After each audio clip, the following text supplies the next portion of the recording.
जय हिंद, नमस्कार, welcome you all to mission competition. मैं राहुल आप सभी का स्वागत करता हूं। सो दोस्तों देखिए 69th बीपीएससी के लिए हमारा paid practice Telegram group start है। अगर आप चाहें इसमें ज्वाइन हो सकते हैं। आस्था, परफेक्शन, दृष्टि, रूटीरिया, इन सारे के प्रैक्टिस सेट जो पेड कोचिंग संस्थान के होते हैं, जो ऑफलाइन मोड में होते हैं, वो सारे हमारे पास जैसे जैसे प्रैक्टिस सेट आते हैं हम लोग इस ग्रुप में प्रोवाइड करवाते रहते हैं। आप लोग वन टाइम पेमेंट करके 199 का आप इसमें सम्मिलित हो सकते हैं। 9708351194 इस नंबर के ऊपर में आप लोग पेमेंट करके स्क्रीनशॉट व्हाट्सएप पे भेजिएगा, आपको ग्रुप में ऐड कर लिया जाएगा। और हाँ, ध्यान रखिएगा सारे जो प्रैक्टिस सेट होंगे उन सब का आंसर एक्सप्लेनेशन रहता है। तो यस, आंसर एक्सप्लेनेशन भी आपको मिलेगा, तो चिंता मत करिएगा आप लोग। चलिए आगे बढ़ते हैं हम लोग अपने इस संदर्भ में। ठीक है, चलिए यहाँ से आता है हमारा, देखिए प्रैक्टिस सेट नंबर 3।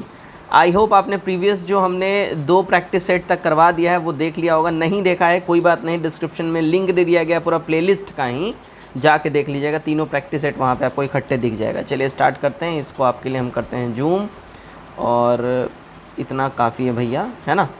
चलिए पहला सवाल हमारा है, निम्नलिखित में से किसने वर्ष 1947 की कांग्रेस कमेटी की बैठक द्वारा भारत विभाजन के प्रस्ताव के पारित होने को राष्ट्रवाद का संप्रदाय के पक्ष में समर्पण के रूप में लिया?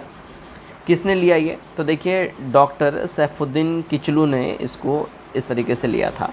नंबर 2 देखिएगा, भ्रूण किस में मिलते हैं? ठीक है, भ्रूण जो हैं आपको देखिए, अगर हम बात कर ले, बीज में भ्रूण रहते हैं, है ना। तो हमारा 2 का सी करेक्ट हो जाएगा।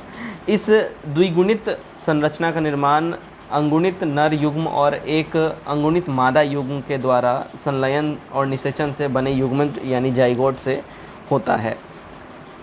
नंबर 3, एक वर्ष में स्वराज एक वर्ष में स्वराज ये नारा किस आंदोलन दौरान दिया गया था? है ना, ये नारा दिया गया था देखिए असहयोग आंदोलन के द्वारा टाइम में, है ना।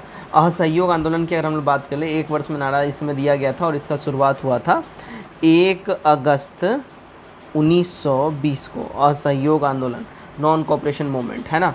इसको गांधी जी ने प्रथम जन आंदोलन के रूप में बताया था। चलिए आगे बढ़ते हैं हम लोग।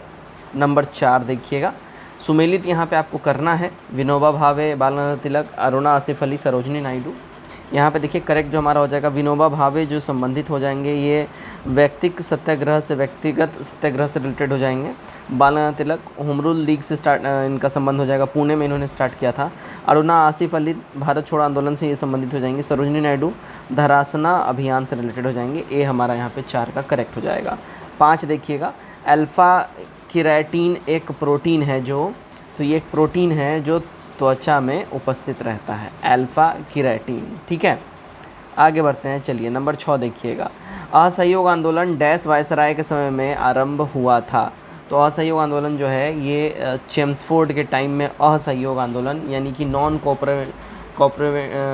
कोऑपरेटिव मूवमेंट हमारा स्टार्ट हुआ था। असहयोग आंदोलन कब स्टार्ट हुआ था? 1920 में स्टार्ट हुआ था, है ना, 1920 में। अगर तारीख बोल ले तो 1 अगस्त, अभी मैंने इसको आपको बताया है। ठीक है, चलो 7 देखिए, निम्नलिखित में से किसने चंपारण सत्याग्रह का विरोध किया था? चंपारण सत्याग्रह का विरोध किया था एनजी रंगा जी ने। 7 का ये हमारा यहाँ पे बिल्कुल ही सही हो जाएगा। तो एनजी रंगा ने चंपारण सत्याग्रह का पुरजोर विरोध किया था, ध्यान रखिएगा। आगे हम लोग बढ़ते हैं हमारे अगले सवाल की ओर। नंबर 8 देखिएगा, वर्ष 1917 के कलकत्ता अधिवेशन में कांग्रेस के अध्यक्ष कौन थे या कौन थीं? तो इसके अध्यक्ष थे एनी बेसेंट।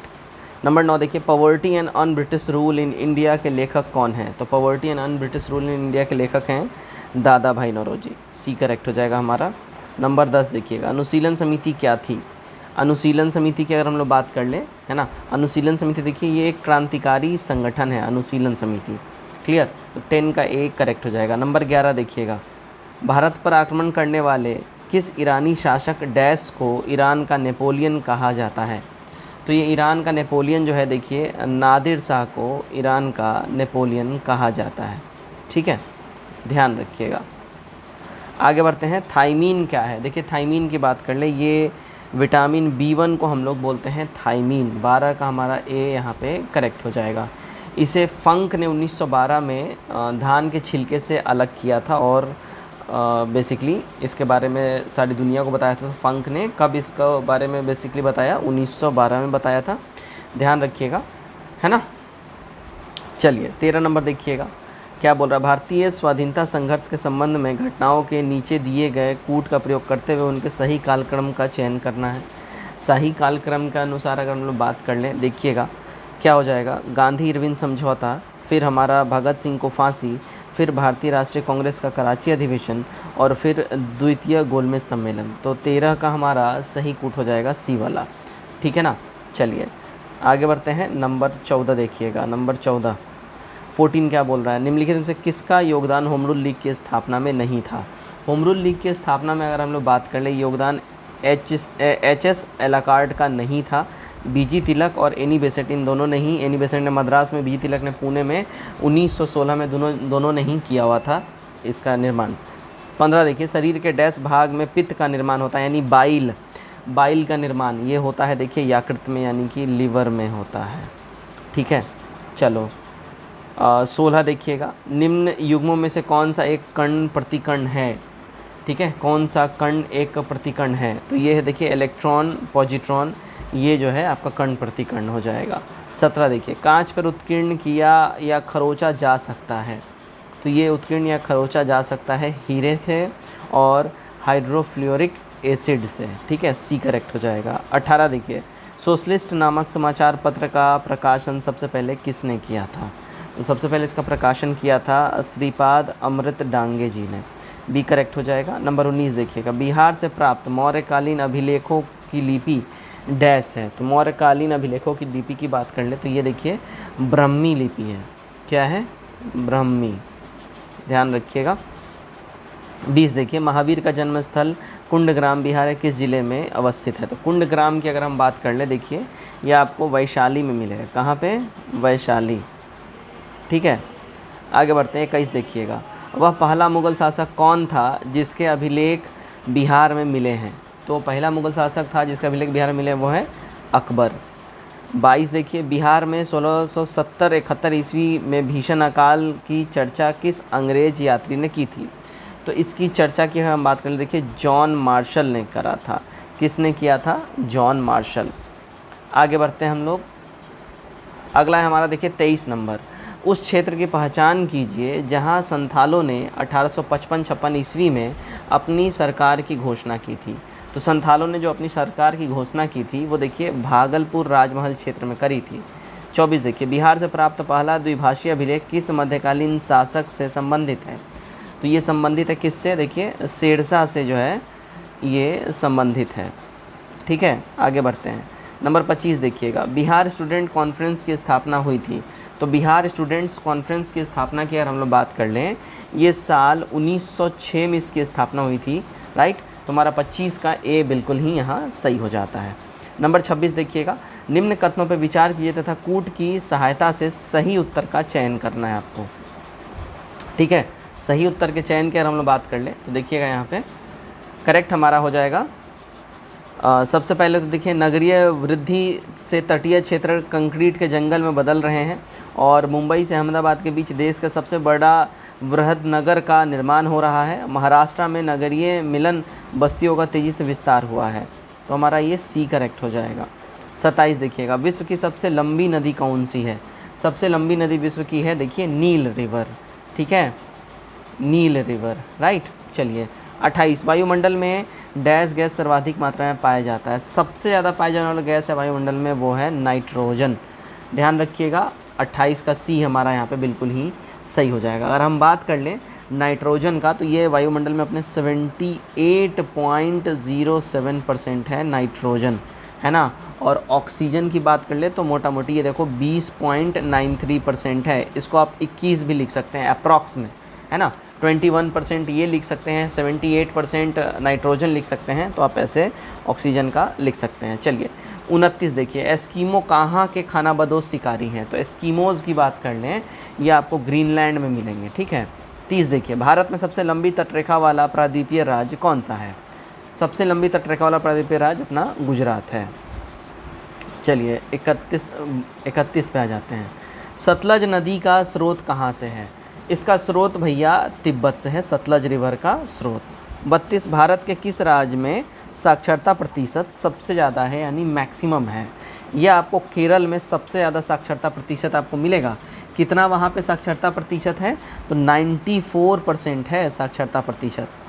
33 देखिएगा, क्षेत्रफल के अनुसार निम्न राज्यों का सही अवरोही क्रम क्या है। सही अवरोही क्रम यहाँ पे ध्यान दीजिएगा, मध्य प्रदेश, उत्तर प्रदेश, आंध्र प्रदेश, बिहार, सी करेक्ट हो जाएगा। छोटा नागपुर पठार की यहाँ बात हो रही है, छोटा नागपुर पठार ध्यान रखिएगा, ये एक संप्राय भूमि है छोटा नागपुर पठार, तो 34 का सी करेक्ट हो जाएगा।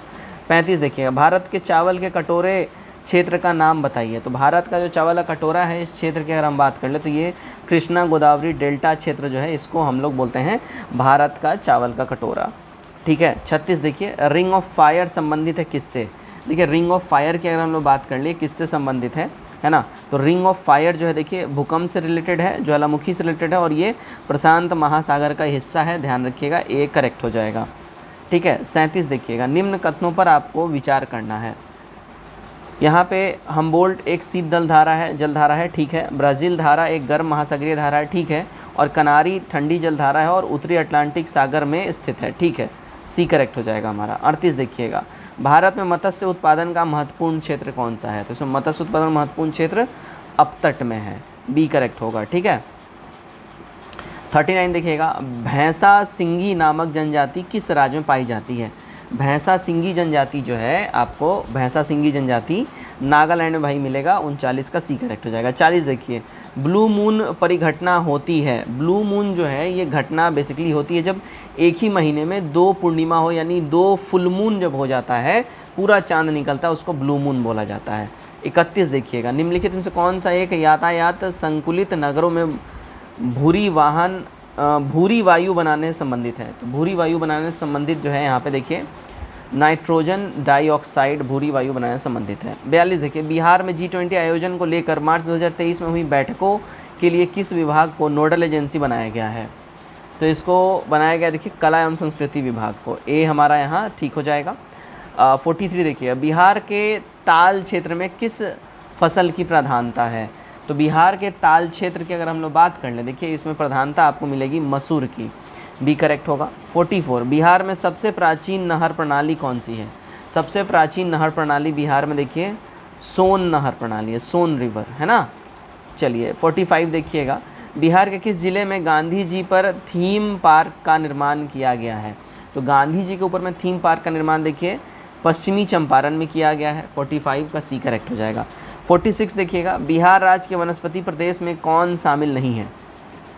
इसमें शामिल नहीं की बात कर देखिए सदाबहार वन जो है यहाँ पे आपको बिहार राज्य के वनस्पति प्रदेशों में आपको शामिल नहीं मिलेंगे, ठीक है। आगे बढ़ते हैं 47, क्षेत्रफल की दृष्टि से बिहार का भारत में कौन सा स्थान है। तो क्षेत्रफल की दृष्टि से बिहार का भारत में जो स्थान है वो देखिए 13th नंबर है, 13वां है, ठीक है, तेलंगाना बनने के बाद। चलो आगे बढ़ते हैं हम लोग 48 नंबर, बिहार में सर्वाधिक वर्षा कहाँ के मानसून से प्राप्त होती है। तो सबसे ज़्यादा वर्षा जो है ये बंगाल की खाड़ी वाला जो मानसून है वहीं से रिसीव होता है। 49, बिहार का तराई प्रदेश विस्तृत है। तो बिहार का जो तराई प्रदेश है ये फैला हुआ है भारत नेपाल सीमा के बराबर तक, समानांतर तक। 50 नंबर देखिएगा, बिहार के पटना एवं गया नगर में उन्नयास यानी इम्प्रूवमेंट ट्रस्ट का गठन हुआ है। इसका गठन हुआ है साल 1965 में। 51 देखिए, 68 मीटर लंबाई और 51 मीटर चौड़ाई वाले एक हॉल के फर्श को आच्छादित करने के लिए कम से कम कितने वर्गाकार टाइलों की आवश्यकता होगी। तो इसमें जो टाइलों की आवश्यकता होगी वो देखिए 12 टाइलों की आवश्यकता होगी। 52 देखिएगा, निम्नलिखित श्रृंखला में क्वेश्चन मार्क के जगह पे क्या आएगा, इस सीरीज में नेक्स्ट बताना है आपको, तो यहाँ पे G9 आ जाएगा। यहाँ भी देखिए इस श्रृंखला में मिसिंग नंबर को यहाँ पे आपको फिल करना है, तो यहाँ पे अगर हम बात कर ले 17 हो जाएगा। 54 देखिएगा, 13 2 अंकीय क्रमित विषय संख्याएं हैं, ठीक है। यदि प्रथम 5 संख्याओं का औसत 39 है तो सभी 13 संख्याओं का औसत यानी एवरेज क्या होगा, 47 हो जाएगा। एक संख्या को 55 तथा 445 के योग से विभाजित करने पर भागफल उनके अंतर के दोगुने के बराबर आता है और शेष फल 30 आता है। तदनुसार संख्या आपको पता करना है, ज्ञात करना है। संख्या देखिए 2,20,030 हो जाएगा। चलिए आगे हम लोग बढ़ते हैं। 56 देखिएगा, x की आय y की आय से 20% अधिक है, y की आय x की आय से कितना प्रतिशत कम है। तो इसकी आय जो है देखिए 16.2/3% कम हो जाएगा। 6 घंटे प्रतिदिन कार्य करके 12 पंप एक पूर्ण भरे जलाशय को 15 दिन में खाली कर सकते हैं। ऐसे ही कितने पंप 9 घंटे प्रतिदिन कार्य करके उसी जलाशय को 12 दिन में खाली कर सकेंगे? तो ये खाली कर सकेंगे देखिए 10 दिनों में। 57 का सी करेक्ट हो जाएगा। 58 देखिएगा, 340.68 की एक राशि को LM और N में इस प्रकार बांटा जाता है कि L को N से 5.72 रुपये अधिक तथा M को L से 224 रुपये अधिक मिलते हैं, तब N को कितनी राशि मिलती है? देखिए N को जो राशि मिलेगी अगर इसकी हम बात करें तो ये देखिए 109 रुपये अधिक मिलेगी। 59 देखिएगा, यदि किसी वस्तु के क्रय मूल्य पर परिकलन करने पर लाभ की प्रतिशत 20 हो तो क्रय मूल्य पर परिकलन करने पर लाभ की प्रतिशत क्या होगी? इसमें लाभ की प्रतिशत की बात करें देखिए 25% जो है हो जाएगा। 60 देखिएगा, यदि ABC वास्तविक संख्याएं हैं और यहाँ बात हो रही है क्या हो रहा है कि मान क्या होगा, यहाँ पे सीरीज़ दिया हुआ है, इसका मान क्या हो जाएगा? तो यहाँ पे देखिएगा C हो जाएगा। चलिए अब यहाँ से हमारे साइंस के सवाल स्टार्ट होते हैं। रदरफोर्ड को अल्फा कण प्रकीर्णन प्रयोग किसके खोज के लिए उत्तरदायी है? तो ये उत्तरदायी है देखिए परमाणु केंद्रक की खोज के लिए। 62 देखिएगा, कोलाइडी विलयनों में टिंडल प्रभाव क्या होता है? तो कोलाइडी विलयनों में टिंडल प्रभाव की बात हम कर लें तो ये देखिए प्रकाश के प्रकीर्णन का कारण होता है। 62 का सी करेक्ट हो जाएगा। नंबर 63 देखते हैं हम लोग, सोडा क्षार यानी धावन सोडा किसका नाम है? तो धावन सोडा ये जो नाम की अगर हम लोग बात कर लें भाई, ये है देखिए सोडियम कार्बोनेट का। 64, नींबू के रस में pH का अनुमान कितना होता है? तो नींबू के रस में pH का जो अनुमान है वो देखिए 7 से कम होता है। 64 का ये करेक्ट हो जाएगा। 65, एल्काइन का सूत्र क्या है? एल्काइन के सूत्र की हम बात अगर कर लें, एल्काइन का जो सूत्र है देखिए C3H4 जो है ये अपना एल्काइन का सूत्र होता है। 66 देखिए, निम्न में से कौन सी धातु ठंडे जल के साथ हाइड्रोजन गैस निकालती है? तो ठंडे जल के साथ हाइड्रोजन गैस जो है देखिए अपना पोटेशियम निकालेगा। 66 का सी करेक्ट होगा। 67 देखिए, पॉलीएक्रिलोनाइटाइल का औद्योगिक स्तर पर क्या नाम है? इसका औद्योगिक स्तर पे यानी कॉमर्शियल लेवल पे और लोन यानी एक्रिलेन इसका नाम है, ये करेक्ट हो जाएगा। 68, निकट दृष्टि दोष से पीड़ित व्यक्ति को किस प्रकार के लेंस का प्रयोग करने की सलाह दी जाती है? उसको देखिए अवतल लेंस के प्रयोग करने की सलाह दी जाती है। 69, सांपों में टांगे नहीं पाई जाती हैं, इसका कारण क्या है? देखिए अगर हम बात कर ले सांपों में टांगे इसलिए नहीं पाई जाती, यहाँ पे एक से अधिक हो जाएगा। ये जन्म से लंगड़े होते हैं ये नहीं होगा, जैविक विकास में इनकी टांगें समाप्त हो जाती है और टांगों का इनके शरीर में कोई उपयोग नहीं होता है। 69 का जो है हमारा डी बेसिकली बिल्कुल ही करेक्ट हो जाएगा, है ना। सांपों में टांगे नहीं पाई जाती क्योंकि वो रेंग कर चलते हैं, इसलिए जैव विकास में इनकी टांगें समाप्त हो जाती है। और जीव जिस अंग का उपयोग नहीं करते हैं जैव विकास के दौरान वह गायब हो जाते हैं यानी विलुप्त हो जाते हैं। तो हमारा बी और सी यहाँ पे बिल्कुल ही करेक्ट हो जाएगा। 70 देखिएगा क्या बोल रहा है, अग्नाशय को शरीर से निकाल देने पर कौन सा भोज पदार्थ का पाचन नहीं होगा? तो देखिएगा अगर हम बात कर ले, अगर अग्नाशय को यानी कि अगर हम बात कर ले अग्नाशय अगर हट जाएगा, ठीक है, तो अग्नाशय के हट जाने के बाद जो भोज पदार्थ नहीं पचेगा हमारे शरीर के अंदर में, है ना, प्रोटीन का पाचन नहीं होगा, कार्बोहाइड्रेट्स का पाचन नहीं होगा, फैट का पाचन नहीं होगा, ठीक है, ये सब नहीं पचेगा। डी हो जाएगा एक से अधिक। क्लियर, ध्यान रखिएगा इस बात का। 71 नंबर देखते हैं क्या बोल रहा है, केले में कायिक जनन होता है। तो केले में जो कायिक जनन होता है वो अगर हम बात करें प्रकंद द्वारा और यहाँ पे अंत भीतरी द्वारा होता है। डी करेक्ट हो जाएगा। 72 देखिएगा क्या बोल रहा है, फलोत्पादन में नत्रजन उपयोग क्षमता की वृद्धि की जा सकती है। तो इसकी जो वृद्धि की जा सकती है अगर हम बात कर लें नत्रजन उपयोग क्षमता की, है ना, के फलोत्पादन में, राइट। तो यहाँ पे ध्यान रखिएगा, वृद्धि उर्वरक की मात्रा बार बार प्रयोग द्वारा, नत्रजन अवरोध के प्रयोग द्वारा, नत्रजन धीरे धीरे छोड़ने वाले उर्वरकों को प्रयोग तथा ल्यूमिसिन पौधे की खेती द्वारा की जा सकती है, ठीक है। तो ध्यान रखिएगा, बार बार प्रयोग द्वारा, नत्रजन अवरोध के द्वारा और नत्रजन धीरे धीरे छोड़ने के द्वारा। तो हमारा डी हो जाएगा एक से अधिक। 72 का डी हो जाएगा, ठीक है। चलिए आगे हम लोग बढ़ते हैं। 73 नंबर, निम्न में से कौन सा एक कोसेरुक्यू का उत्सर्जन अंग नहीं है? तो किसका उत्सर्जन अंग नहीं है?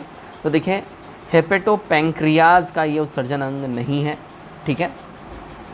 74 देखिए, इंसुलिन हार्मोन स्रावित होता है, कहाँ से होता है? तो देखिए अग्नाशय से होता है, ठीक है। 74 का ए हमारा बिल्कुल ही करेक्ट हो जाएगा। जीवन संघर्ष एवं योग्यतम की उत्तरजीविता का संबंध है ना। जीवन संघर्ष एवं योग्यतम की उत्तरजीविता का संबंध है किससे? इसका संबंध है भैया देखिए डार्विनवाद से, सी करेक्ट हो जाएगा, ठीक है। 76 देखिएगा क्या बोला जा रहा है 76 में, सूची 1 को सूची 2 से आपको मिलान करना है और दिए गए कूट का प्रयोग करते हुए सही उत्तर का चयन करना है। सही उत्तर के चयन की अगर हम बात कर लें देखिएगा, ठीक है, तो सबसे पहले अपना आ जाता है EEG। तो EEG जो है अपना देखिए दिमाग के लिए हो जाएगा, ठीक है। उसके बाद देखिएगा ECG है, ये हार्ट के लिए होता है। EOG है, ये आँखों के लिए होता है। और EMG मांसपेशियों के लिए होता है, बी करेक्ट हो जाएगा। 77 देखिएगा क्या बोल रहा है, रेडियोधर्मी प्रदूषण संबंधित निम्न कथनों में से कौन सा कथन सही है? सही कथन की यहाँ पे बातें हो रही हैं, तो यहाँ पे हमारा हो जाएगा देखो, यह पशुओं में आनुवांशिक परिवर्तन लाता है, यह मुद्रा में विद्यमान विभिन्न खनिजों को असंतुलित कर देता है, यह रक्त संचार में व्यवधान उत्पन्न करता है। सी करेक्ट हो जाएगा। 1 3 4 माफ़ कीजिएगा, 1 3 और 4 होगा यहाँ पे, यह कैंसर उत्पन्न करता है, तो ठीक है हमारा 1 और 3 4 करेक्ट हो जाएगा, सी वाला। 78 देखिएगा, आम बजट 2023-24 में स्वास्थ्य सेवा क्षेत्र के लिए आवंटित कुल राशि कितनी है? तो स्वास्थ्य सेवा क्षेत्र के लिए आवंटित जो राशि है 89,155 करोड़ रुपए है। 79 देखते हैं, आम बजट 2023-24 में सहकारी समितियों के लिए नकद राशि पर TDS के लिए कितनी राशि की उच्च सीमा घोषित की गई है? तो उच्च सीमा जो घोषित की गई है वो 3 करोड़ के ऊपर की गई है। 80 देखिएगा, आम बजट 2023-24 के अनुसार मनरेगा कैंप फंड और अन्य स्रोतों के बीच अभिसरण के माध्यम से समुद्र तट के किनारे और साल्ट पैन लैंड्स पर मैंग्रोव वृक्षारोपण के लिए मिस्टी अभियान की शुरुआत किए जाने की घोषणा की गई है। मिस्टी का तात्पर्य mangrove initiative for shoreline habitats and tangible dash से है, तो इसका संबंध जो है देखिए इनकम से है, ठीक है। 81, भारतीय संविधान में मूल कर्तव्यों के प्रावधान की संस्तुति किस आयोग समिति ने की थी? तो इसकी संस्तुति जो है देखिए स्वर्ण सिंह समिति ने करी थी, है ना। मूल कर्तव्य यानी फंडामेंटल ड्यूटीज़ की बात हो रही है, ठीक है।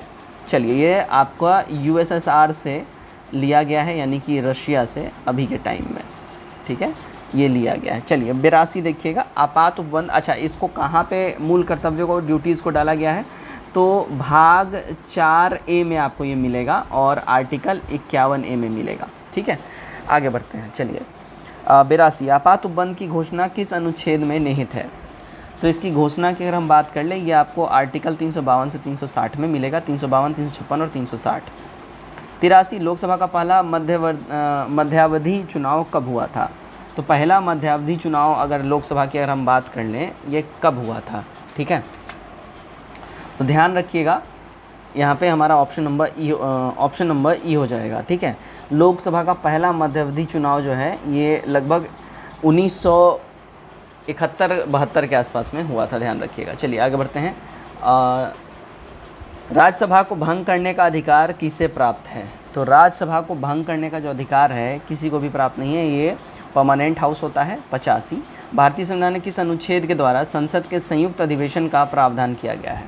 तो ये प्रावधान किया गया है आर्टिकल 108 के द्वारा। बुलाते हैं राष्ट्रपति साहब, इसकी अध्यक्षता करता है कौन? तो लोकसभा का अध्यक्ष। 84 देखिएगा, 42वें संशोधन अधिनियम वर्ष 1976 द्वारा भारतीय संविधान में एक नया अध्याय जोड़ा गया है। तो ये जो नया अध्याय जोड़ा गया है वो है मौलिक कर्तव्य यानी कि फंडामेंटल ड्यूटीज़, 51A के अंतर्गत और भाग 4A के अंतर्गत, ध्यान रखिएगा। 87 देखिएगा, 16वें लोकसभा में प्रत्येक राज्य के लिए स्थानों का आवंटन आधारित था। तो प्रत्येक राज्य के लिए जो स्थानों का आवंटन आधारित था वो 1971 की जनगणना के आधार पे था। अच्छा ध्यान रखिएगा, ये स्थिति अभी 2026 तक जो है फिक्स की जा चुकी है। 88, संविधान की 8वीं अनुसूची में सम्मिलित भाषाओं में हिंदी के बाद कौन सी भाषा सर्वाधिक बोली जाती है? हिंदी के बाद सबसे ज़्यादा बोली जाने वाली लैंग्वेज है बंगाली, ए करेक्ट हो जाएगा। 89 देखिएगा, भारत में चलित न्यायालय किसका मानस पुत्र है? ठीक है, तो ये जो है मानस पुत्र आपका डॉक्टर APJ अब्दुल कलाम हो जाएगा। भारत में चलित न्यायालय जो मोबाइल कोर्ट होता है ये इन्हीं का विज़न का नतीजा है। 90 देखिएगा, भारतीय संविधान की प्रस्तावना से संबंधित निम्नलिखित में से कौन सा क्रम सही है? सही क्रम की अगर हम बात कर लें तो सार्वभौम सत्ता संपन्न, समाजवादी धर्मनिरपेक्ष और जनवादी गणतंत्र। 91 देखिएगा, किस राज्य में विधान परिषद की संरचना अथवा विघटन किया जा सकता है? तो ये संरचना और विघटन किया जा सकता है संसद द्वारा। किसी भी राज्य में विधान परिषद की संरचना और विघटन की बात संसद द्वारा ही होती है। 92, विकेंद्रीकरण प्रणाली की सिफारिश किसने की थी? ये सिफारिश किया था बलवंत राय मेहता समिति ने। सी करेक्ट होगा। एक देश अपनी मुद्रा के अवमूलन का सहारा लेता है, तो ये सहारा तब लेगा जब व्यापार संतुलन करना हो। ए करेक्ट हो जाएगा। 94 देखते हैं हम लोग। देखिएगा, भारत का पहला लिथियम सेल विनिर्माण संयंत्र भारत के किस राज्य में शुरू किया गया है? तो ये भारत में कहाँ पे शुरू, किस राज्य में शुरू किया गया है? तो ये शुरू किया गया देखिए आंध्र प्रदेश में। 95, बिहार आर्थिक सर्वेक्षण 2022-23 के अनुसार बिहार में सड़कों का घनत्व प्रति 1000 वर्ग किलोमीटर भौगोलिक क्षेत्र में कितना है, जो केरल तथा पश्चिम बंगाल के बाद देश में सबसे ज़्यादा है? तो ये आपको हो जाएगा देखिए 31.69 किलोमीटर्स। 96, भारत में कृषि वस्तुओं के संबंध में न्यूनतम समर्थन मूल्य, प्रापण मूल्य आदि से संबंधित आयोग है। तो ये आयोग कौन से हो जाएगा? देखिए कृषि लागत और मूल्य आयोग। बी करेक्ट होगा। 97 देखिएगा, निम्न में से कौन सी विधि गुणात्मक नियंत्रण की परिधि में नहीं आती है? कौन सी विधि नहीं आती है? तो देखिए ये खुले बाजार की क्रियाएं जो हैं ये आपको नहीं आएंगी। 98 देखिएगा, भारत में राष्ट्रीय आय की गणना निम्नलिखित में से किसके द्वारा की जाती है? तो राष्ट्रीय आय की जो गणना है ये आपको राष्ट्रीय सांख्यिकी कार्यालय यानी CSO के द्वारा होता है। 99, बिहार बजट 2023-24 के अनुसार बिहार के कुल कितने ज़िलों में मेडिकल कॉलेज तथा हॉस्पिटल खोलने का उपबंध किया गया है? तो ये उपबंध किया गया है देखिए 9 ज़िलों में। क्वेश्चन नंबर 100, बिहार बजट 2023-24 के संदर्भ में निम्नलिखित कथनों पर विचार आप कीजिए। तो यहाँ पे विचार की बात कर लें तो देखिएगा, यहाँ पे जमुई ज़िले के सिकंदरा में कुंड घाट परियोजना के लिए 1085.21 करोड़ का प्रावधान किया गया है। उसके बाद है बजट में 3 करोड़ वृक्ष लगाने के लिए उपबंध किया गया है। और बरौनी में LPG बॉल्टिंग प्लांट की स्थापना 550 करोड़ रुपए की लागत से करी गई है। तो हमारा सी यहाँ पे 100 का हो जाएगा करेक्ट। 101 देखिएगा, पत्रकार सम्मान योजना की शुरुआत किस राज्य के द्वारा किया गया है? तो ये शुरुआत किया गया है बिहार के द्वारा। बिहार के किन 2 शहरों का चयन राष्ट्रीय शहरी नवीकरण मिशन के अंतर्गत किया गया है? तो ये चयन किसके द्वारा किया गया है? तो ये किया गया देखिए पटना और बोधगया में। ठीक है। 103 देखिएगा, बिहार सरकार द्वारा आरंभ की गई सिविल सेवा प्रोत्साहन योजना के अंतर्गत अनुसूचित जाति एवं अनुसूचित जनजाति छात्रों को संघ लोक सेवा आयोग की परीक्षा यानी प्रीलिम्स उत्तीर्ण करने पर कितनी राशि दी जाएगी? जब प्रीलिम्स अगर ये पास हो जाते हैं कितनी राशि मिलेगी? तो देखिए 1 लाख रुपए की राशि मिलेगी। 104, भारत रत्न सम्मानित प्रथम व्यक्ति कौन थे? तो ये प्रथम व्यक्ति थे भारत रत्न सम्मानित सी राजगोपालाचारी जी। 105, पादप कोशिका जंतु कोशिका से किस प्रकार अलग है? तो पादप कोशिका जो है जंतु कोशिका से देखिए कोशिका भित्ति के द्वारा अलग होता है। ठीक है। 106, निम्नलिखित से कौन संवैधानिक प्राधिकरण है? संवैधानिक प्राधिकरण की बात कर लें, ठीक है, तो देखिए राज्य निर्वाचन आयोग, राज्य वित्त आयोग और साथ ही साथ राज्य लोक सेवा आयोग, ये सारे के सारे संवैधानिक प्राधिकरण हैं। 107 देखिएगा, निम्न में से किस राज्य में अनुसूचित जाति के लोगों की संख्या सबसे अधिक है?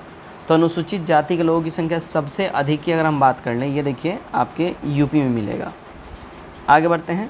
108 नंबर, 7 फरवरी 2023 को जेसिंडा अर्डन के त्याग पत्र देने के बाद न्यूजीलैंड का प्रधानमंत्री किसे नियुक्त किया गया?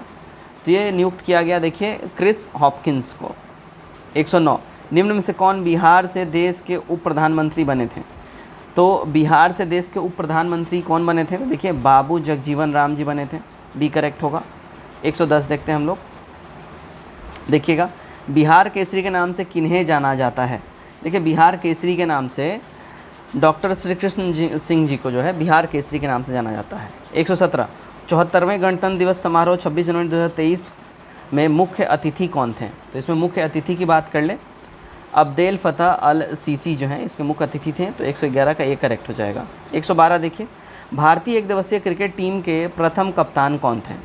तो इसके प्रथम कप्तान की अगर हम बात कर लें, है ना, तो अजीत वाडेकर जो हैं भारतीय एक दिवसीय यानी ODI टीम्स के प्रथम कप्तान थे। 113 भारत की प्रथम जनजातीय भाषा कौन सी है जिसने अपना विकिपीडिया संस्करण प्राप्त किया है? ठीक है, तो ये प्रथम जनजाति है संथाली जनजाति। 113 का बी करेक्ट हो जाएगा।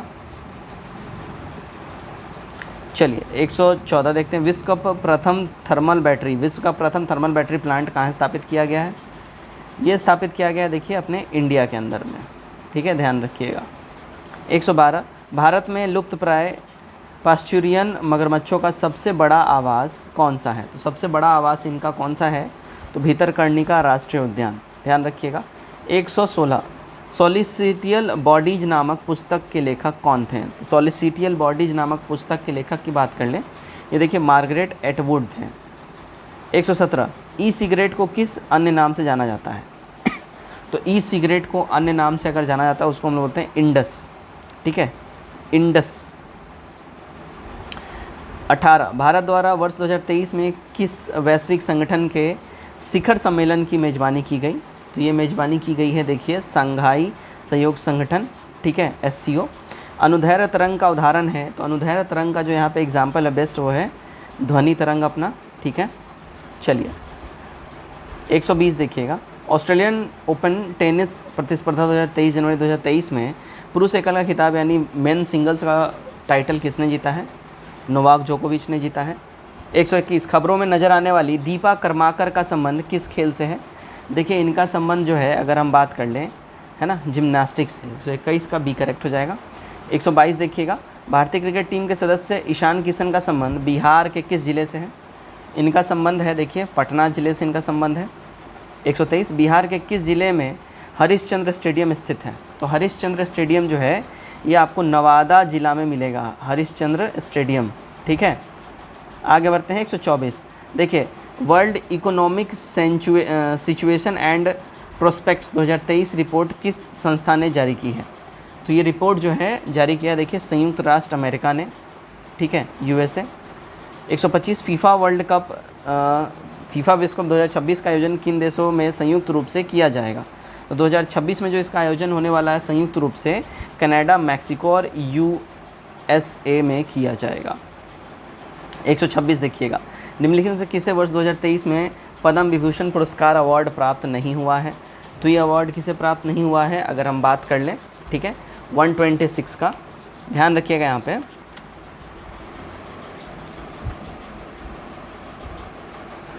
हमारा यहाँ पे ई हो जाएगा। ठीक है, इनमें से कोई भी नहीं, तो 126 का हमारा ई हो जाएगा। ठीक है, प्राप्त नहीं हुआ है तो इनमें से किसी को भी प्राप्त नहीं हुआ है। चलिए माफ़ कीजिएगा, इनमें सबको प्राप्त हुआ है, तो प्राप्त नहीं हुआ की बात अगर हम कर ले तो इनमें से कोई भी नहीं है यहाँ पे, यानी कि इनमें सभी को जो है ये प्राप्त हो चुका है पद्म विभूषण पुरस्कार। 127 देखते हैं हम लोग। निम्नलिखित में से बिहार के किस व्यक्ति को वर्ष 2023 में पद्मश्री पुरस्कार यानी अवार्ड प्राप्त हुआ है? तो ये पुरस्कार जो है देखिएगा अगर हम बात कर लें सुभद्रा देवी, कपिल देव प्रसाद, आनंद कुमार, इन सबको हुआ है। डी हमारा करेक्ट हो जाएगा, एक से अधिक। 128 तटीय स्वच्छता अभियान को बढ़ावा देने के लिए किस नई वेबसाइट की शुरुआत की गई है? तो इस नई वेबसाइट की बात कर लें तो स्वच्छ सागर जो है इसकी शुरुआत की गई है। 128 का ए करेक्ट हो जाएगा। आगे बढ़ते हैं। 129 देखिएगा। संघाई सहयोग संगठन यानी SCO के संदर्भ में निम्नलिखित कथनों पर विचार करिए। तो यहाँ विचार की बात अगर हम कर लें तो देखिएगा यहाँ पे भारत वर्ष 2023 में SCO शिखर सम्मेलन की मेज़बानी करेगा। SCO की स्थापना जून 2001 में संघाई में हुई थी और SCO के सदस्य देशों की संख्या 9 है। भारत तथा पाकिस्तान वर्ष 2017 में SCO के पूर्ण सदस्य बने। ठीक है, तो हमारा यहाँ पे सी करेक्ट हो जाएगा। 130 देखिएगा। 6 फरवरी 2023 को किन दो देशों के सीमावर्ती क्षेत्र में 7.8 तीव्रता के भूकंप से जान माल की अत्यधिक क्षति दर्ज की गई? तो ये अत्यधिक क्षति जो है ये देखिए तुर्की और सीरिया में दर्ज की गई है। 130 का ए करेक्ट हो जाएगा। 131 देखिए। नीचे दिए गए विकल्पों में से इलाहाबाद, बरेली, लखनऊ, कानपुर के नेतृत्व के नामों का सही संयोजन का आपको बात करना है। तो देखिएगा लियाकत अली खान बहादुर खान, बेगम हज़रत महल, नाना साहेब, है ना। तो बरेली से लियाकत अली, लखनऊ से माफ़ कीजिएगा, इलाहाबाद से लियाकत अली, बरेली से खान बहादुर खान, लखनऊ से हज़रत महल, कानपुर से नाना साहेब। 132 देखिएगा क्या बोल रहा है। 132 में मैथिली भाषा मिथिलांचल अथवा तिरहुत क्षेत्र में बोली जाती है। मिथिला का क्षेत्र विद्वता का, संस्कृति का, विरासत का महत्वपूर्ण केंद्र माना जाता है। इस क्षेत्र में मैथिली के एक महत्वपूर्ण साहित्यकार रहते थे जिन्होंने अपनी कविता के माध्यम से मैथिली साहित्य को ऊंचाई पर पहुंचाया। उस साहित्यकार का नाम आपको बताना है। उस साहित्यकार का नाम है विद्यापति जी। बी करेक्ट हो जाएगा। 133 देखिए, निम्नलिखित युगों में से कौन सा युग्म सही सुमेलित नहीं है? सही सुमेलित युग्म की बात कर लें तो देखिए, भारतीय वन प्रबंधन संस्थान कलकत्ता नहीं, ये आपका उधर हो जाएगा, देहरादून हो जाएगा। ठीक है, चलिए 134, निम्नलिखित में से कौन सा युग्म सही सुमेलित है? सही सुमेलित युग्म की बात कर लें तो आर्टिकल 371 नागालैंड, ये इससे एकदम करेक्टली मैच्ड है। 135 देखिएगा, ऐसा उपकरण जो रासायनिक ऊर्जा को विद्युत ऊर्जा तथा सेल में परिवर्तित कर दे वह क्या कहलाता है? तो वो कहलाता है देखिए बैटरी। 136, जहांगीर ने किस सिख गुरु को मृत्युदंड दिया था? तो जहांगीर ने गुरु अर्जुन देव को मृत्युदंड दिया था। इनका बेसिकली सर इसने कटवा दिया था। जहांगीर ने गुरु अर्जुन देव को बोला था कि तुम इस्लाम धर्म कबूल कर लो, इन्होंने मना किया था तो इसने उनका सर कटवा दिया था। और जहाँ पे इनका सर कटा है वहाँ पे आज सीस साहब जो है गुरुद्वारा का वहाँ पे निर्माण है दिल्ली में। 137 देखिएगा, चहलगानी या चालीसा के रूप में प्रसिद्ध तुर्क सरदारों को स्थापित करने का श्रेय किसे दिया जाता है? ये स्थापित किया है इल्तुतमिश ने, ख़त्म किया था बलबन ने, ध्यान रखिएगा। ठीक है, आगे बढ़ते हैं हम लोग। 138, तारों का टिमटिमाना निम्नलिखित में से मुख्य किसके कारण से होता है? तो ये मेनली होता है वायुमंडलीय अपवर्तन की वजह से। 139 देखिएगा, विजयनगर के राजा कृष्णदेव राय ने गोलकुंडा का युद्ध किस राजा के साथ लड़ा था? तो इन्होंने ये युद्ध लड़ा था कुली कुतुब शाह के अगेंस्ट। 140, निम्नलिखित से कौन सा एक शासक जिसका 2 बार राज्याभिषेक हुआ था, कौन था वो शासक? और उसकी हम बात करें, देखिए वो थे शिवाजी। आगे बढ़ते हैं हम लोग। 141, मानव नेत्र में स्वच्छ मंडल यानी कॉर्निया क्या है? तो कॉर्निया होता है मानव नेत्र में, यह प्रोटीन और कोशिकाओं से बना होता है, ध्यान रखिएगा, है ना। सी करेक्ट हो जाएगा। 142 देखते हैं हम लोग, कौटिल्य का संबंध किस विश्वविद्यालय से था? इनका संबंध था देखिए तक्षशिला विश्वविद्यालय से। सी हमारा करेक्ट हो जाएगा। 143, रेगलमेन स्केल का प्रयोग निम्नलिखित में से किसके घनत्व मापन में होता है? रेगलमेन स्केल, इसका प्रयोग जो है देखिए धुआं के मापने में। रेगलमेन स्केल जो है इसका प्रयोग धुआं के मापने में यानी कि स्मॉग के मापने में होता है। चलिए 144, सिंधु घाटी लिपि की सूचना किस स्रोत से प्राप्त होती है? तो सिंधु घाटी लिपि की जो सूचना है वो देखिए मुहर से प्राप्त होती है। जो सील जो उस समय थे ना, है ना, सील, खड़ी सील, इन सब से प्राप्त होता है। 145, निम्नलिखित से कौन सी बौद्ध धर्म की शाखा नहीं है? तो इनमें से जो बौद्ध धर्म की शाखा अगर हम बात कर लें, है ना, कौन सी नहीं है? राइट, 145 का यहाँ पे। तो महात्मा बुद्ध का जो है महापरिनिर्वाण के बाद बौद्ध धर्म अनेक शाखाओं में विभक्त हो गया। इसमें प्रमुख थे हीनयान, महायान, वज्रयान। ठीक है, तीनों ही इसमें हीनयान, महायान, वज्रयान। तो यहाँ पे हमारा क्या हो जाएगा? डी करेक्ट हो जाएगा, एक से अधिक। आगे बढ़ते हैं हम लोग। 146 देखिएगा, नगरों का क्रमिक पतन किस काल की एक महत्वपूर्ण विशेषता थी? तो नगरों का क्रमिक पतन जो है गुप्त काल में एक क्रमिक विशेषता थी। इस समय नगर नष्ट होने लगे थे। 137, हर्ष के बारे में जानकारी किसकी रचना से मिलती है? तो इसके बारे में जानकारी जो है अगर हम बात करें बाणभट्ट से और भैरवी से मिलती है। आपको डी हमारा करेक्ट हो जाएगा। ठीक है, कलहन का बाणभट्ट इससे मिलता है। चलिए 148 देखिएगा, निम्न में से किस मध्य पाषाणकालीन प्रस्थल से मृग क्षेत्र के छल्लों की माला के प्रमाण मिले हैं? तो ये प्रमाण आपको मिले हैं अगर हम बात कर लें, देखिए महदहा से और दमदमा से। डी करेक्ट हो जाएगा। 149 देखिएगा, निम्नलिखित में सर्वाधिक जनसंख्या वाला ज़िला कौन सा है?